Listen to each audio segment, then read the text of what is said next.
কমলার ভেতর থেকে যদি একটা পছন্দ করা কার্ড বের হয়ে আসে, সেটা কিন্তু চমকে দেওয়ার মতো ব্যাপার। আমি আপনাকে দেখাচ্ছি এটা কিভাবে করা হয়। আমাদের একটা ছোটোখাটো আর্টস অ্যান্ড ক্রাফটস প্রজেক্ট করতে হবে।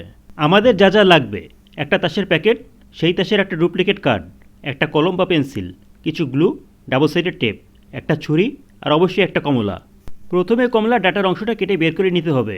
এটা করতে ছুরি ব্যবহার করলে ভালো হয়। এই যে বের করে নিলাম।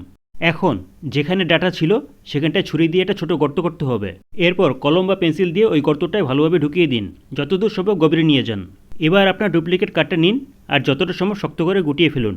এরপর সেটাকে ওই তৈরি করা গর্তে ঢুকিয়ে দিন। যদি কার্ডটা ঢুকাতে কষ্ট হয় তাহলে ওই পেন্সিলটা ব্যবহার করে ঢেলে দিন। গোপন ব্যাপারটা হলো এটা ভালোভাবে বন্ধ করে দেওয়া।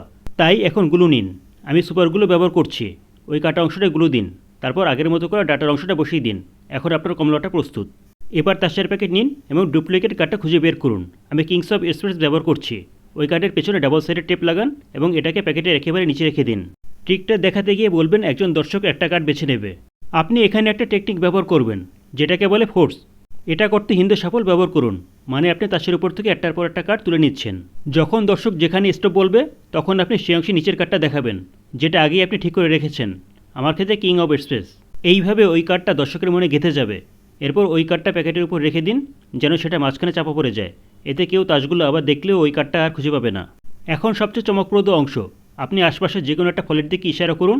ধরুন বললেন, ও মাই গড, এখানে একটা কমলা আছে। তারপর দর্শককে ছুরি দিয়ে বলেন কমলাটা কাটতে। ভেতর থেকে বের হয়ে আসবে সেই কার্ড। পুরো ব্যাপারটা দর্শক নিজের হাতে দেখলে মজা দ্বিগুণ পাবে।